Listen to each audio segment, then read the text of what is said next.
إلا لاحظتي هاد الشي في علاقتك مع راجلك، عرفي بأن صفارات الإنذار انطلقت وخاصك الإسعافات الأولية باش الحالة ما تفاقمش وتوصل للطلاق.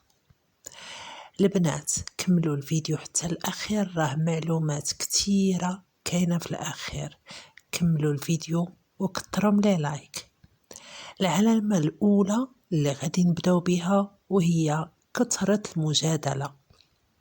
إلا لاحظتي بأنك كتجادلي انت وياه بزاف على أي حاجة، يوقع الاختلاف على الكبيرة والصغيرة. إلا قالت هي بيضة هو يقولك حلا، وإلا قالت حلا يقول بيضة. كيختلفوا على كل شيء، هو فؤاد وهي فؤاد. المهم خاصو يجي ضدك وصافي، يعارضك ويختلف معاك في الرأي والفكرة واخا تكونوا مع الناس. المهم كلامك عمره ما يجيه على الخاطر. ومنين كيوقع الاختلاف، واحد كيولي يتفادى الاخر، وواحد يرجع يدير وكل واحد كيرجع يدير خطوة للوراء وما يبقاش يبغي يتكلم ولا يفتح حديث. تاني حاجة وهي هنا كنلقاو أن العلامة الثانية راها كتبع العلامة الأولى، لأن منين كيوقع المجادلة بزاف وكيوقع الاختلاف في الكلام، كتجي العلامة الثانية واللي هي الصمت. الصمت في العلاقة وعدم الكلام. كل واحد كيفضل يسكت لأن الآخر ما غاديش يفهمه ولا غادي يقلب كلامه وما يتفهموش، وبالتالي كتولي لا مبالاة. واحد ما حس بوجود الآخر، لا كاين ولا ما كاينش معاه.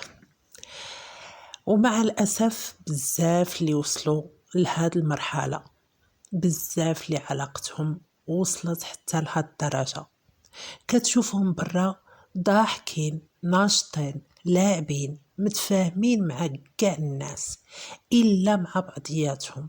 كل واحد داير سيلونس غاديو وما كيهضر ما كيتكلم.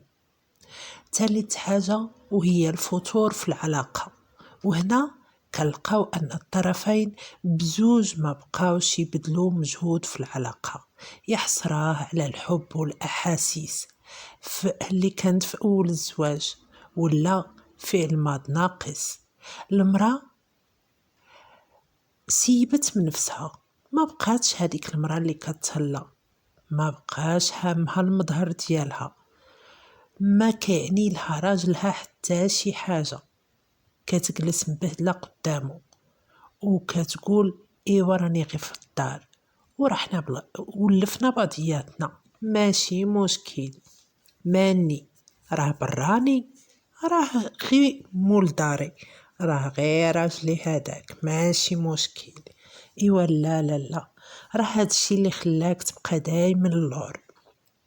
وقلتها لك وعاودتها لك، ماشي مرة ماشي جوج.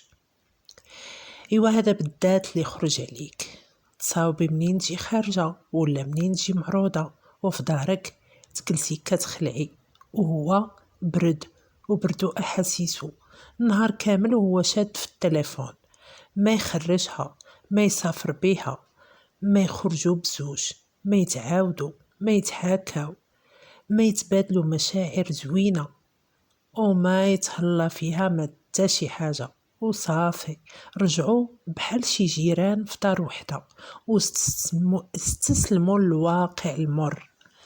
رابع حاجة هي اصطياد الأخطاء، ولاو كل واحد كينبش غير الأخطاء ديال الآخر، وهنا شي كيبقى يلاحظ العيوب شي ويكتر الانتقاد.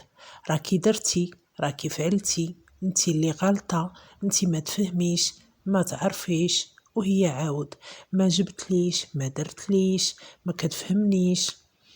شكون هادي اللي كتشوف فيها بمن اتصلت، شكون عيطت لك، شكون صنع عليك، زيد عليها تفتاش التليفون. وهذه أخيب حاجة وأصعب حاجة تخرج على المرأة. التليفون ديال راجلك، تليفون زوجك، قنبلة موقوتة ما تقربي لهاش، راه غادي تطرطق غير عليك. المهم اصطياد الاخطاء كيخلينا عايشين تحت الضغط، تحت الاعصاب، كيخلينا عايشين في طاقة سلبية مدمرة للنفسية، وهذا الشيء كيخرج علينا وكيولد لنا كراهية وانتقام وحقد كبير.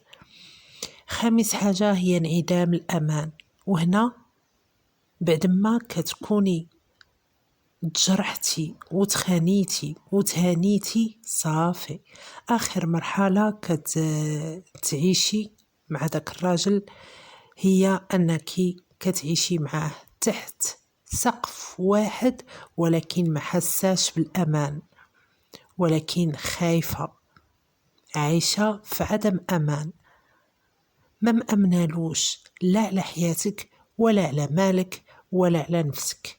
وهو نفس الشيء عايش معاك ولكن ما مأمنلكش، حاسة بيه، ما عطيكش سره، ما يتكلمش على مشاريعه ولا على خدمته ولا حتى على عائلته، ما كيخرج سرهم. هنا ما بقاتش بيناتكم ديك الألفة، ديك الرحمة، ديك المودة، وليتي حاسة بيه بأنك عايشة معاه ولكن غريبة في دارك، غريبة وانتي عايشة مع راجلك. إلا كانوا عندك كاع هاد العلامات انتي في طلاق عاطفي، باقي غير الطلاق الرسمي. وقبل ما توصلي له حاولي تنقدي ما يمكن إنقاذه.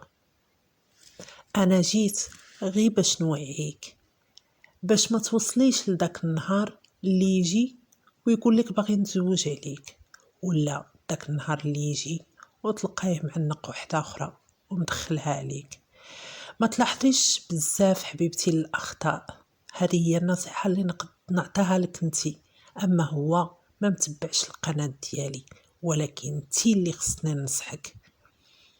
ما كردش اللوم غير عليك، ما كنقولكش انتي غلطه، عارفاتو عنده جانب كبير من المسؤوليه ومن الخطا ومن هذا الشيء اللي وصلت له كامل. غادي تقولي لي عييت ما نصبر، ولكن ما قدرش، ولكن لا ما صبرتيش راه غادي تخرجي نتي على دارك. ما تلاحظيش بزاف الاخطاء، ما تلاحظيش بزاف الاخطاء زوجك بالذات، ما ديريش تحت المجهر، حاولي توسعي خاطرك دوزي الحاجه بجغيمه ديال الماء وسكتي، تهلاي في شكلك. الا دوزتي اول حاجه ما غاديش يكون ضعف منك، بالعكس هذه قمه العقل، لانك كتحافظي على دارك. ولا طيحتي شويه ما كطيحيش من كرامتك، لا، هذاك سميتو الرزانه والعقل والحكمه في التصرف.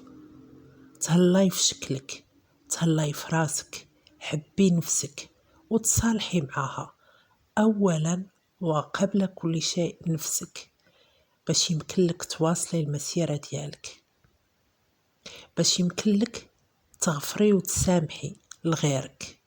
راجعي حساباتك، وخاصك تخرجي من زواجك رابحة ماشي خاسرة، لأنك أنت ذكية تحسن التصرف. دارك اللي بنيتيها طوبة طوبة وأتتيها بذوقك، ما تخليش وحدة أخرى تجي وتعمرها بالساهل. زواجك اللي كافحتي عليه وطحتي ووقفتي باش درتي وليداتك، سهرتي عليهم الليالي، شفتي الويل، ماشي في لحظة تدمري كل شي زواجك وتدمري وليداتك. شوفي شنو فقدتي وشنو غادي تكسبي، لعبي اللعبة صح، فكري بعقلك ماشي بعاطفتك، وعطي الأسبقية لنفسك في أي حاجة. اللي حققتيه في مسيرة حياتك الزوجية نجاح كبير، ما تفرطيش فيه بالساهل. كوني مرأة وقادة، كنبغيكم وكنحماق عليكم.